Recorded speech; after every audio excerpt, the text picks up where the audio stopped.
This is HOA consequences. The HOA made it personal, and I made it documented.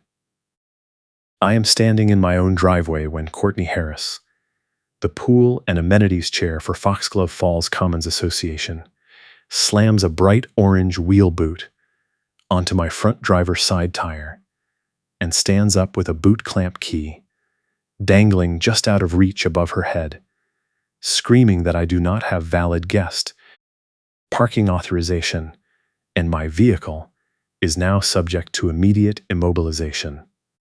I tell her I live here, this is my car, and I am parked in my own driveway. She says it does not matter because my guest earlier today violated street parking rules, and now I am in the enforcement pipeline. I moved to Milwaukee 6 months ago for an auto mechanic job at a shop that opens at 5 in the morning.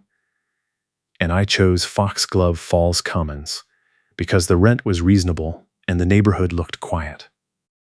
What I did not know was that Courtney runs the compliance process like a bouncer at a nightclub, and she has been waiting for an excuse to target someone.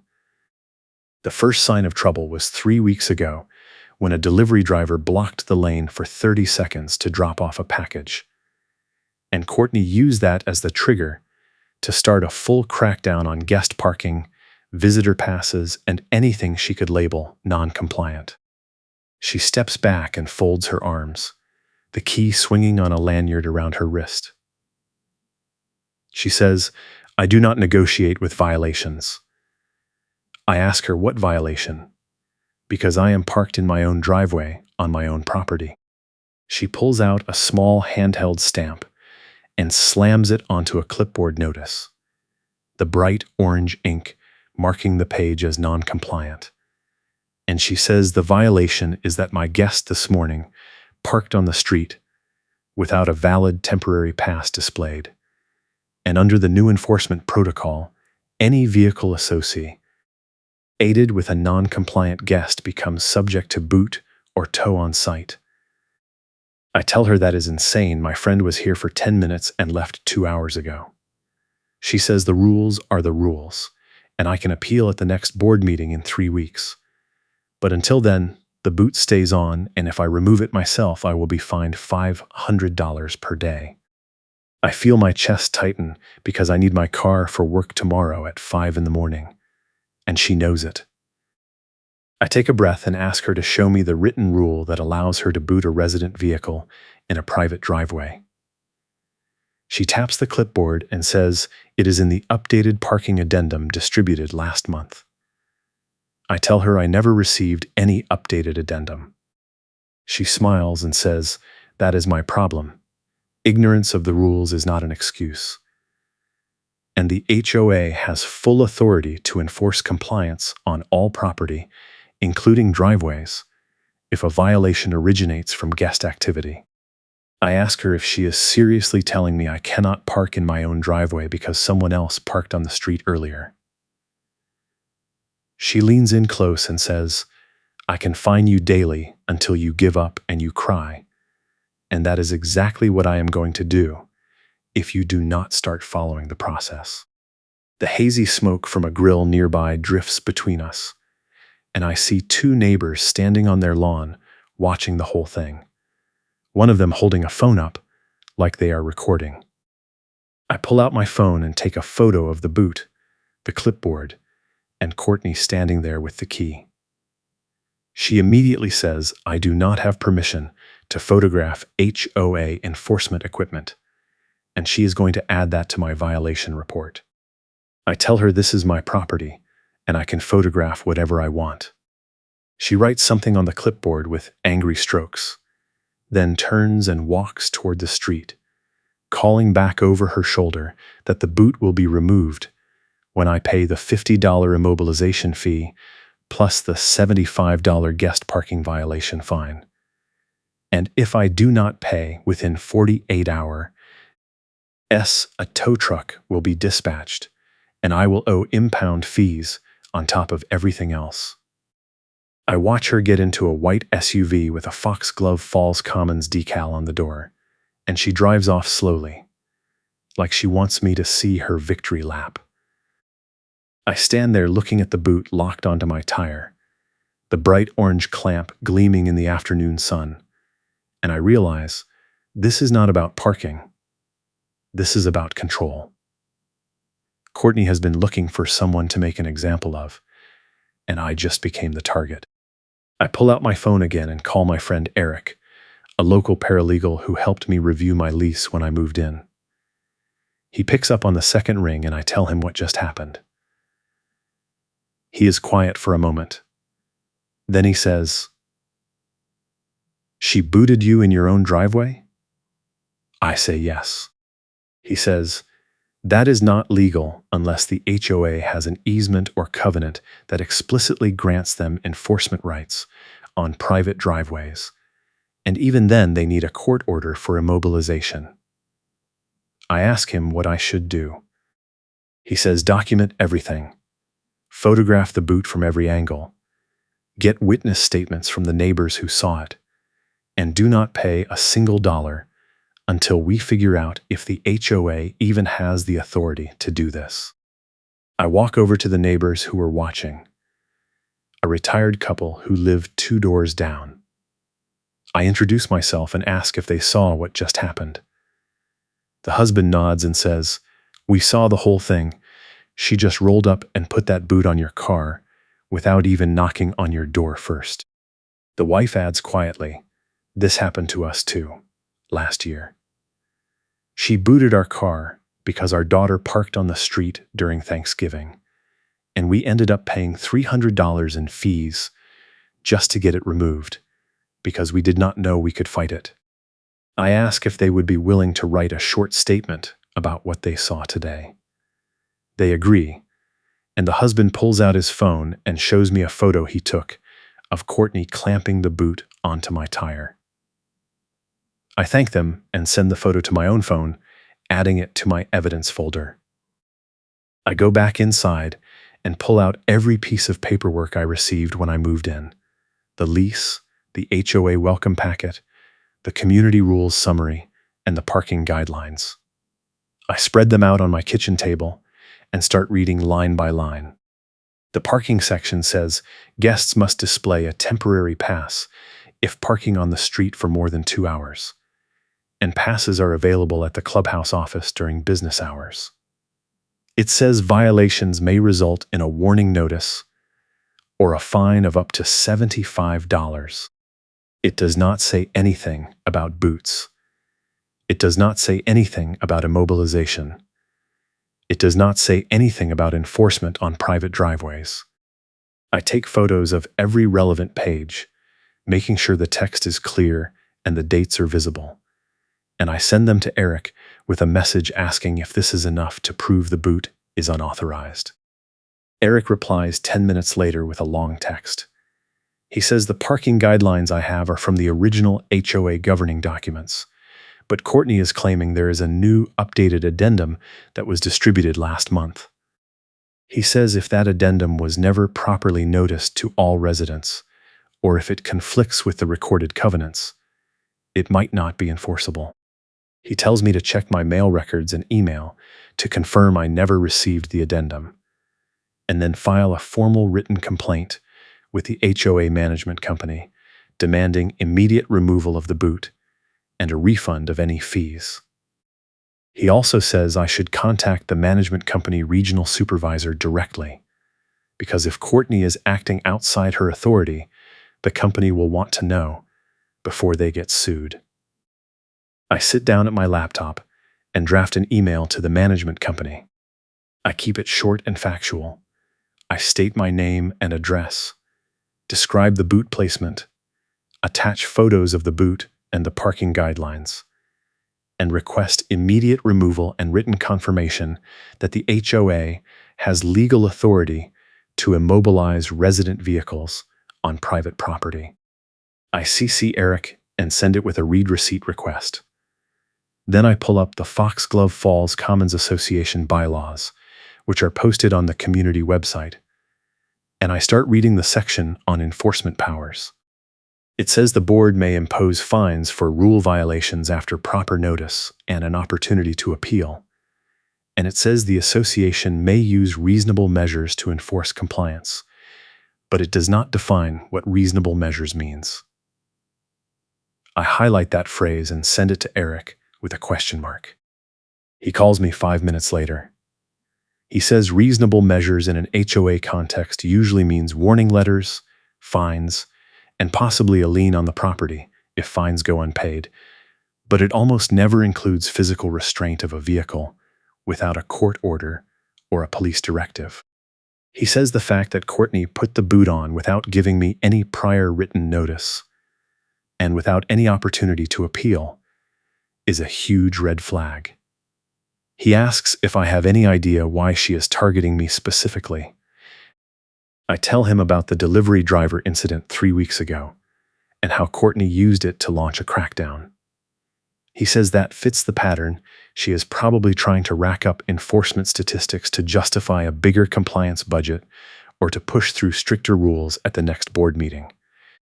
He tells me to keep documenting everything and to not engage with Courtney directly unless I am recording the conversation. That night, I get an email from the HOA management company acknowledging my complaint and saying they are reviewing the matter.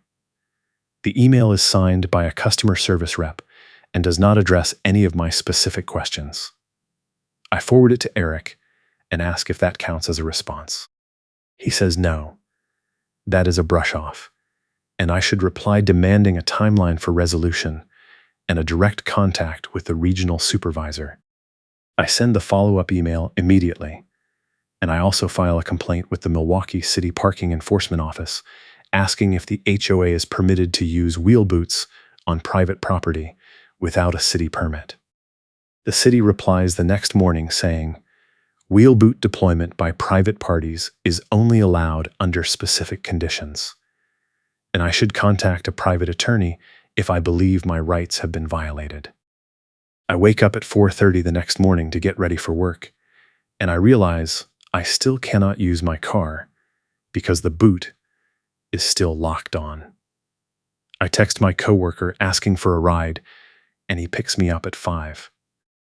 On the drive to the shop, I explain what happened, and he says his cousin had a similar issue with an HOA in Wauwatosa that was using a predatory tow company to rack up impound fees. And the whole scheme got shut down when someone reported it to the state attorney general. He tells me to look into whether Courtney has a financial relationship with the tow vendor, because if she is getting a kickback, that is fraud. I make a note to ask Eric about that. At work, I am distracted all morning, checking my phone every few minutes for updates. Around 10, I get a text from Eric saying he found the updated parking addendum Courtney mentioned, and it was posted on the community website, but never mailed or emailed to residents. He says the addendum includes language authorizing immediate immobilization for repeat violations. But it defines repeat violations as 3 or more infractions within 90 days. And I only have one alleged infraction from my guest. He says that means Courtney applied the rule incorrectly, and the boot should never have been placed. He tells me to send another email to the management company with this information and to demand removal by end of business today, or I will file a formal legal complaint. I send the email from my phone during my lunch break, and I attach a screenshot of the addendum with the repeat violation definition highlighted.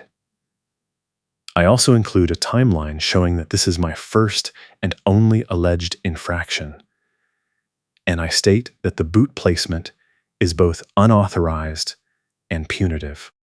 I ask for written confirmation that the boot will be removed within 4 hours. I hit send and wait.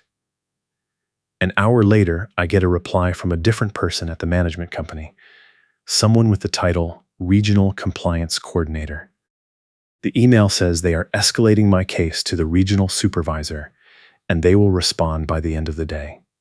I forward it to Eric, and he says that is progress, but I should still be prepared for them to stonewall. I get home from work at 3, and the boot is still on my car. I take another photo with a timestamp and send it to Eric. He replies saying, we are past the point of good faith negotiation, and I should start preparing for a formal hearing. He asks if I am willing to go to a board meeting and present my case publicly. I say yes, whatever it takes. He says good, because the next board meeting is in 2 weeks and we need to gather as much evidence as possible before then. He tells me to get written statements from any neighbors who have had similar experiences, and to request copies of all HOA enforcement records for the past year under the Wisconsin Open Records Law. I ask if HOAs are subject to open records law. He says it depends on how the association is structured, but it is worth a try, and even if they refuse the request itself, we'll put them on notice that I am serious. I draft a formal open records request asking for all parking violation notices, tow authorizations, and boot placements issued in the past 12 months, along with any contracts or agreements between the HOA and tow vendors. I send it to the management company and the board president via certified mail, and I keep a copy for my records. Then I walk around the neighborhood knocking on doors, introducing myself, and asking if anyone has had issues with Courtney or the parking enforcement process. Out of 12 houses I visit, 5 people tell me they have been fined or threatened over guest parking, and 3 of them say they paid the fines just to avoid further harassment. One man shows me a notice he received last month threatening to tow his work truck if he did not move it from the street to his driveway by 6 p.m. every night, even though the parking guidelines say street parking is allowed until 10 p.m. I ask if he would be willing to write a statement and testify at the board meeting. He says he will think about it. By the end of the week, I have written statements from 4 neighbors, photos of the boot from 6 different angles, email records showing the management company ignored my requests, and a copy of the parking addendum showing Courtney misapplied the repeat violation rule. Eric reviews everything and says we have a strong case, but we need one more piece. Proof that Courtney acted with intent to harass, rather than good faith enforcement. I ask how we get that. He says we need to catch her contradicting herself, or we need to find evidence that she applied the rules selectively to target me while ignoring similar violations by others. I tell him about the neighbors who said they were fined, and he says that is good, but not enough. We need something more direct. I ask what he has in mind. He says we need to bait her into escalating, and we need to record it. If you are enjoying this story, please hit the like button and subscribe for more HOA nightmare tales. I decide to test Courtney by parking my car on the street in front of my house, with a clearly visible guest pass that I picked up from the clubhouse office earlier that day.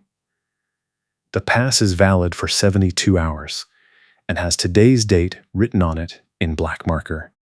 I place it on my dashboard and leave my car parked legally on the street overnight. The next morning I wake up to find a bright orange sticker slapped on my windshield with the words "Violation Notice" in bold letters, and a handwritten note saying my vehicle is parked in a fire lane and is subject to immediate tow. I look at the curb, and there is no red paint, no fire lane marking, no signage indicating restricted parking. I take photos of the sticker, the curb, and the guest pass still visible on my dashboard, and I send them to Eric with a message saying, "She is making stuff up now."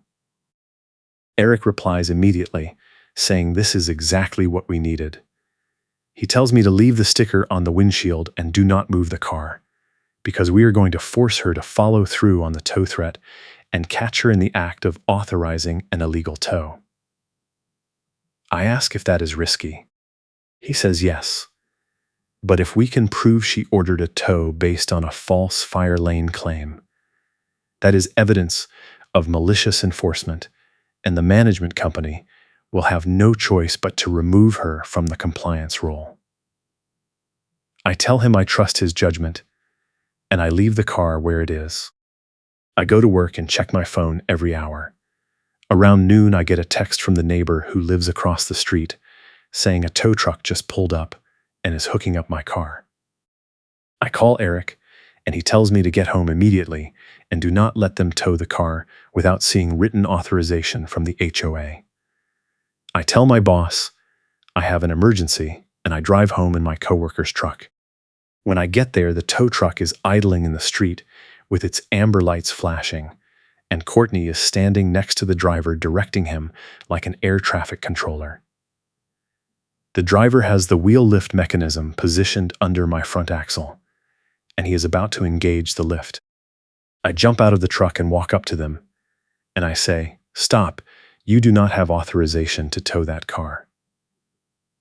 Courtney spins around and says, "Yes, I do. This vehicle is parked in a fire lane, and it is a safety hazard." I point at the curb and say, "There is no fire lane here. Show me the marking." She hesitates, then says the fire lane designation is based on the distance from the fire hydrant, which is 2 houses down. I ask her to show me the written rule that defines that distance. She says it is common sense, and she does not need to show me anything. I turn to the tow driver and say, "Do you have a signed tow authorization form from the HOA?" He looks at Courtney, then back at me, and says, "She called it in. I assume she has the authority." I say she does not, and if you tow this car without proper authorization, I will file a complaint with the city and your company. He unhooks the wheel lift and steps back, saying he is not getting involved in an HOA dispute without paperwork. Courtney's face turns red, and she starts yelling at the driver, saying he needs to do his job and tow the car immediately, or she will find another company. He shakes his head and says, "I need a signed form. That is company policy." She pulls out her phone and makes a call, and I hear her say, "I need you to send over a signed tow authorization right now. We have a vehicle in violation and the driver is refusing to act." She listens for a moment, then her expression changes and she hangs up abruptly. She turns to me and says, "You think you are so smart, but you are just making this worse for yourself." I pull out my phone and hold it up, showing her that I have been recording the entire conversation. I say, "I have you on video claiming this is a fire lane when it is not, and I have the tow driver confirming you do not have proper authorization." She stares at the phone, and for the first time I see a flicker of panic in her eyes. The tow driver gets in his truck and drives away without my car. Courtney stands there for a moment, breathing hard. Then she walks to her SUV and gets in. Before she drives off, she rolls down her window and says, "I am filing an obstruction complaint, and you are going to regret this." I say, "File whatever you want. I will see you at the board meeting." She speeds off, and I stand there holding my phone, my hands shaking with adrenaline. I call Eric and tell him what happened. He says, "Perfect. Now we have her on record making a false fire lane claim and attempting an unauthorized tow." He tells me to download the video immediately and send him a copy, and to file a police report for attempted wrongful tow. I do both, and the police officer who takes my report says he cannot charge Courtney with anything because it is a civil dispute, but he gives me an incident number and says I can use the report as evidence in any legal action. That evening, I get an email from the HOA management company regional supervisor, finally responding to my escalation request.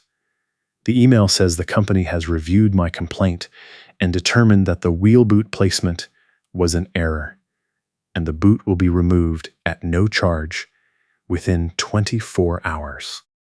It also says the violation notice on my windshield was issued in error and will be rescinded. The email does not apologize, does not explain why the errors happened, and does not mention Courtney by name.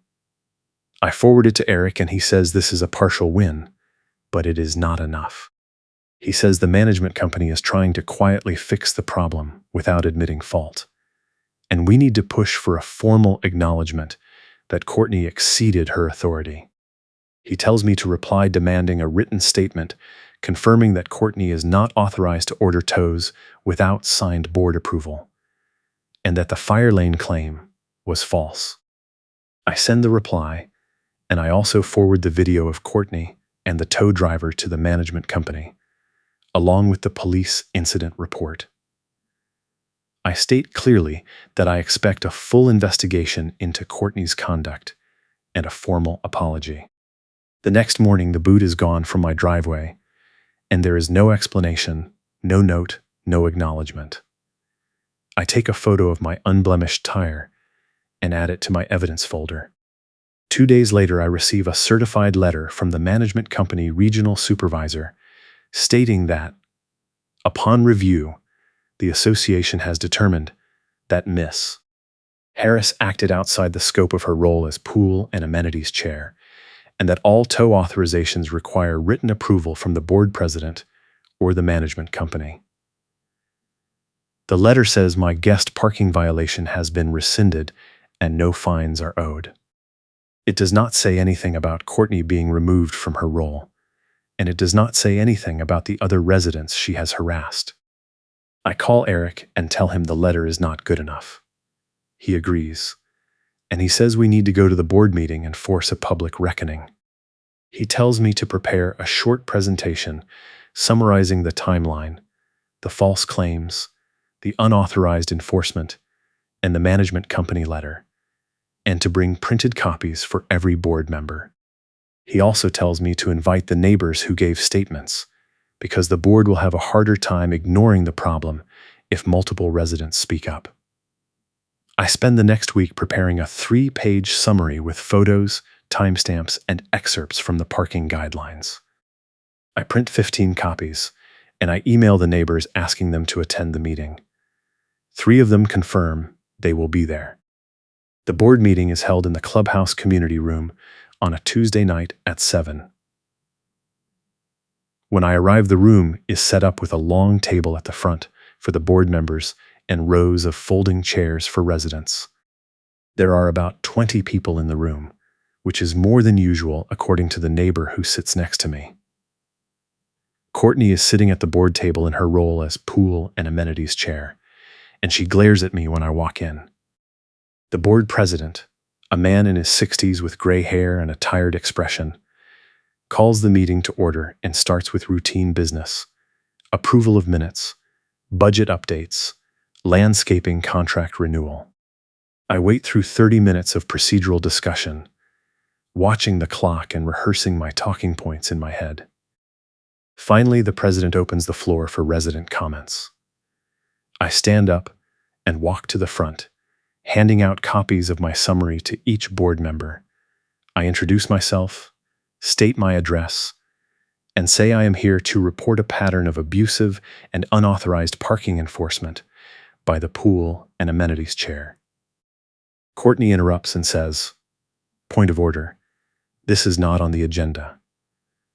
The president says resident comments do not need to be on the agenda, and he tells me to continue. I walk through the timeline: the delivery driver incident, the guest parking crackdown, the wheel boot placed on my car in my own driveway without notice, the false fire lane claim, the attempted unauthorized tow, and the management company letter confirming that Courtney acted outside her authority. I show the photos on my phone, and I play a 15-second clip of the video where Courtney tells the tow driver to tow my car from a non-existent fire lane. The room is silent when I finish. One of the board members, a woman in her 50s, asks Courtney if she ordered the tow.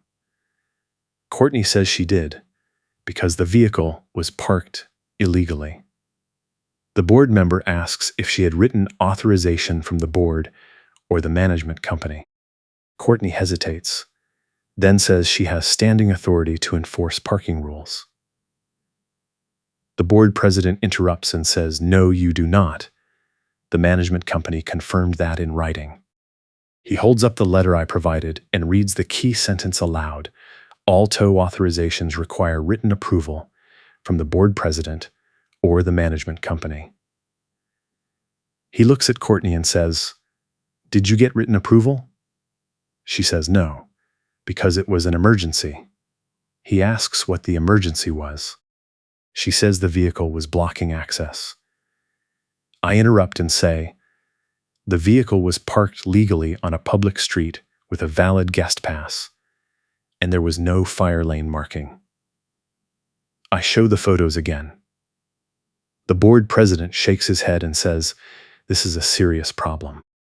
One of the neighbors I invited stands up and says, "I want to add that I was fined $75 for a guest parking violation last year, and I was never given an opportunity to appeal."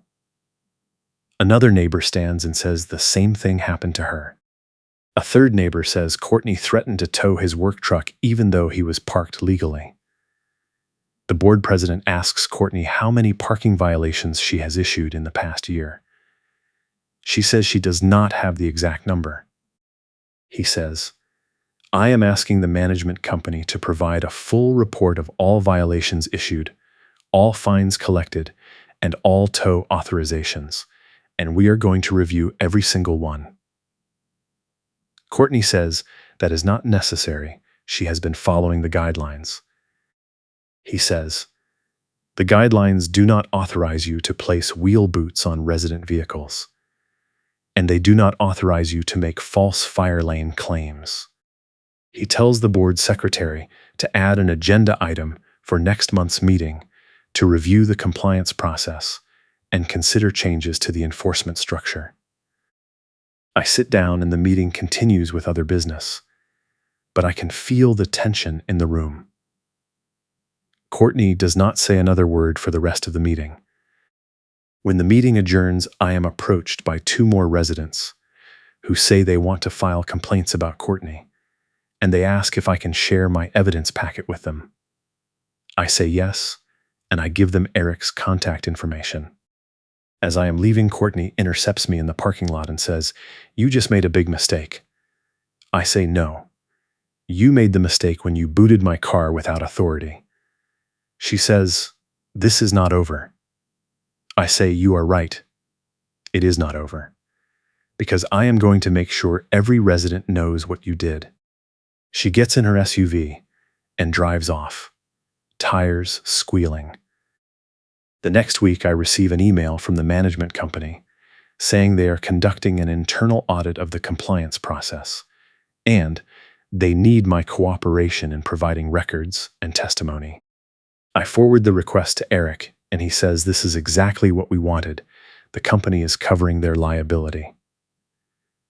He tells me to participate fully and to request a copy of the final audit report.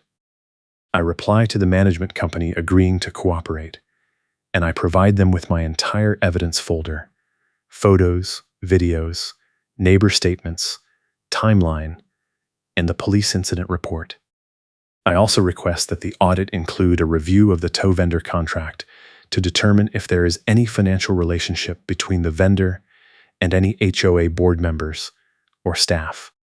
2 weeks later, I get a call from the management company regional supervisor asking if I can meet in person to discuss the audit findings.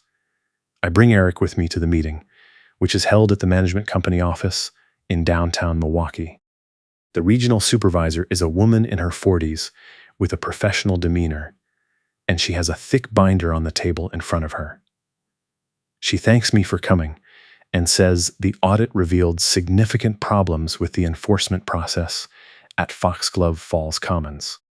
She says Courtney issued over 40 parking violation notices in the past year, and nearly half of them were either improperly noticed or based on incorrect interpretations of the parking guidelines.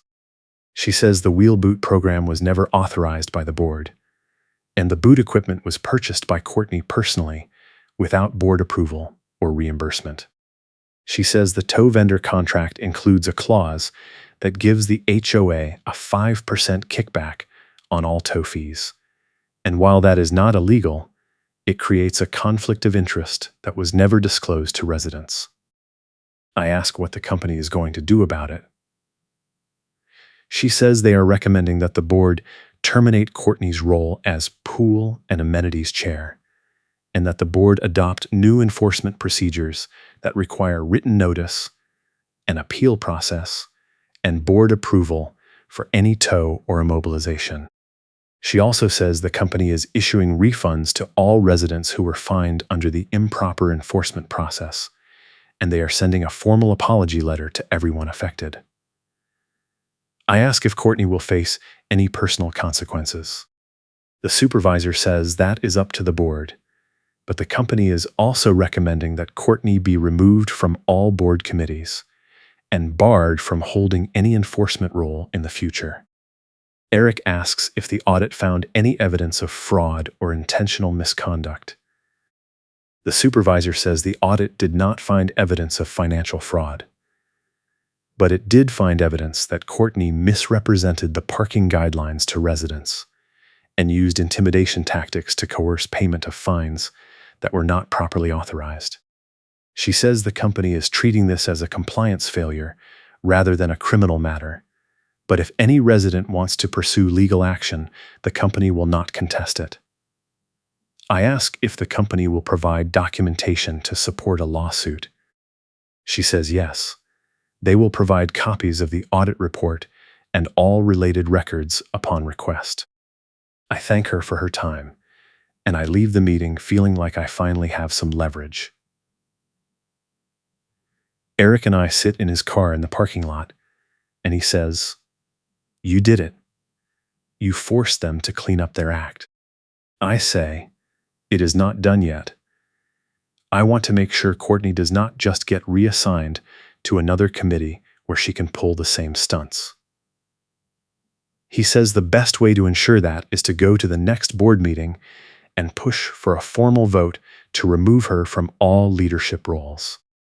I agree, and I start drafting a petition asking the board to adopt the management company recommendations and to hold a special election to fill the vacant committee positions. Over the next 2 weeks, I collect signatures from 30 residents who support the petition. I also get copies of the audit report from the management company, and I share key excerpts with the neighborhood group chat. The reaction is intense.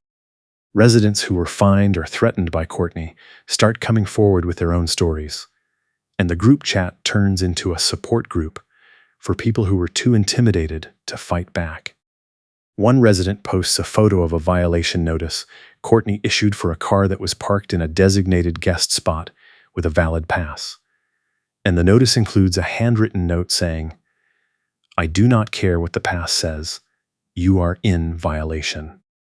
Another resident shares a recording of Courtney telling them on the phone, "I can fine you daily until you give up and you cry," which is the exact same threat she used on me. The phrase becomes a rallying cry in the group chat, and people start calling it the Courtney quote. The next board meeting is packed. There are over 50 residents in the room, and people are standing along the walls because there are not enough chairs. The board president looks visibly uncomfortable as he calls the meeting to order. The first item on the agenda is my petition, which I submitted in advance along with the 30 signatures. I stand up and read the petition aloud, asking the board to adopt the management company recommendations, to remove Courtney from all leadership roles, and to implement transparent enforcement procedures with resident oversight. I also ask the board to issue a formal apology to all residents who were improperly fined or harassed. Courtney stands up and says, "Point of order.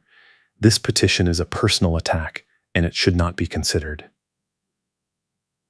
The board president says, "It is not a personal attack, it is a formal request based on documented violations, and the board is required to consider it." He asks if any board members want to speak. One board member, a man in his 50s, says he reviewed the audit report and he is appalled by what he found. He says Courtney acted like a rogue agent and caused significant harm to the community, and he supports the petition in full. Another board member says she agrees. A third board member, who is friendly with Courtney, tries to defend her by saying she was just trying to enforce the rules, but he is shouted down by residents who yell, she made up the rules. The board president calls for order and says the board will take a vote on the petition.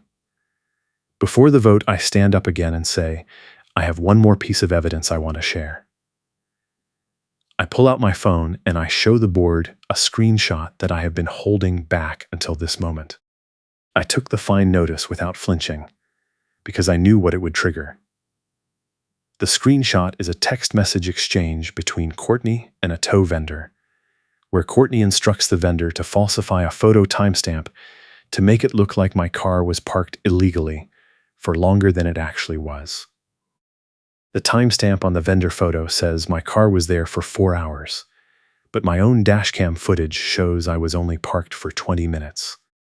I hand the screenshot to the board president and I say, this is evidence that Courtney conspired with the tow vendor to create false documentation, and I am asking the board to refer this to law enforcement. The room erupts. Residents are shouting, fraud, and lock her up, and the board president is banging his gavel, trying to restore order. Courtney stands up and yells, that is fake. I never sent that message. I say, the screenshot includes metadata showing the date, time, and phone number, and I have the original text thread on my phone if you want to verify it. The board president says, this is beyond the scope of this meeting, and I am adjourning until we can consult with legal counsel. One of the residents yells, no, we want a vote now. Another yells, if you do not vote, we will recall the entire board. The board president looks at the other board members, and they nod. He says, fine, we will vote now. I get the meeting to vote on the spot after the evidence is read into the minutes. The vote is 4-1 to adopt the petition and remove Courtney from all leadership roles. The one dissenting vote is the board member who is friends with Courtney. The board president also moves to refer the falsified timestamp evidence to the Milwaukee County District Attorney and to the Wisconsin Department of Agriculture, Trade, and Consumer Protection. The motion passes 4-1. Courtney stands up and storms out of the room, slamming the door behind her. The room erupts in applause. The following week, the management company sends an email to all residents announcing that Foxglove Falls Commons Association is implementing new enforcement procedures, including written notice requirements, a formal appeal process, and prohibition of wheel boots or immobilization without court order. The email also announces that Courtney has resigned from the board effective immediately, and that a special election will be held to fill her committee seat. The email includes a formal apology to residents who were improperly fined, and it states that refunds will be processed within 30 days. I receive my refund check 2 weeks later, $50 for the immobilization fee and $75 for the guest parking fine, plus an additional $25 for administrative errors. I frame the check and hang it on my wall as a reminder. The neighborhood group chat celebrates with a cookout in the common area, and several residents come up to me and thank me for standing up to Courtney. One of them says, "You saved us from years of this nonsense." Another says, "I wish I had fought back when she came after me." 3 weeks after the board vote, I get a call from a detective with the Milwaukee County District Attorney's Office asking if I can provide a formal statement about the falsified timestamp. I meet with the detective, and I give him copies of my dashcam footage, the vendor photo with the fake timestamp, and the text message screenshot showing Courtney instructing the vendor to alter the photo. The detective says the DA is considering filing charges for fraud and conspiracy, but it will depend on whether the vendor cooperates. I ask what happens if the vendor does not cooperate. He says the case will likely be referred to civil court, where I can sue for damages. I tell him I am fine with either outcome. I just want to make sure Courtney does not do this to anyone else. 2 months later, I get a letter from the DA's office saying they have declined to file criminal charges due to insufficient evidence of intent, but they have referred the matter to the State Consumer Protection Agency for administrative action. The letter also says the tow vendor has agreed to terminate their contract with Foxglove Falls Commons and to refund all tow fees collected under the falsified timestamp scheme. I receive another check for $250, which represents the tow fees that would have been charged if Courtney's scheme had succeeded. The special election for Courtney's committee seat is won by one of the neighbors who testified at the board meeting, a retired teacher who promises to implement fair and transparent enforcement. At the next board meeting, the new committee chair proposes a complete overhaul of the parking guidelines, including elimination of the guest pass requirement for short visits and elimination of the tow vendor kickback clause. The proposal passes unanimously. The board also votes to send an insurance risk warning to the management company, stating that the previous enforcement practices created significant liability exposure, and that the association expects the management company to conduct regular audits to prevent similar abuses in the future. The warning triggers an insurance review, and the management company regional supervisor personally visits the community to apologize and to announce that the HOA compliance process is audited and cleaned up going forward. Courtney does not attend any further board meetings, and I hear through the neighborhood grapevine that she has put her house on the market and is planning to move out of state. I also hear that the tow vendor she worked with has lost several other HOA contracts after word spread about the timestamp fraud. One of the board members tells me privately that Courtney tried to negotiate a settlement where she would resign quietly without admitting wrongdoing, but the board rejected it and demanded that she retract her claims in writing. She eventually signed a one-page letter stating that her parking enforcement actions were based on incorrect interpretations of the guidelines and that she regrets the harm caused to residents. The letter is posted on the community website and emailed to all residents. 6 months after the board vote, I am sitting in my driveway, working on an engine in my personal project car, when a new neighbor moves in across the street. She waves and introduces herself, and she asks if the HOA is strict about parking. I laugh and say, "Not anymore." I tell her the short version of the story, and she says, "Wow, I am glad I moved in after all that was resolved." I say, "Yeah, me too." She asks if I would recommend living here. I say, "It is a good neighborhood now. The HOA is run by people who actually care about the community, instead of people who just want to feel powerful." She thanks me and heads back to her moving truck. I go back to working on my car, and I think about how close I came to just paying the fines and letting Courtney get away with it. I think about the neighbors who did pay and how much money they lost because they did not know they could fight back. I think about the fact that none of this would have changed if I had not decided to document everything, to get help from Eric, and to stand up in front of the board and demand accountability. I do not feel like a hero. I just feel like someone who refused to be bullied. And that is enough. Thanks for watching. I will see you in the next HOA story.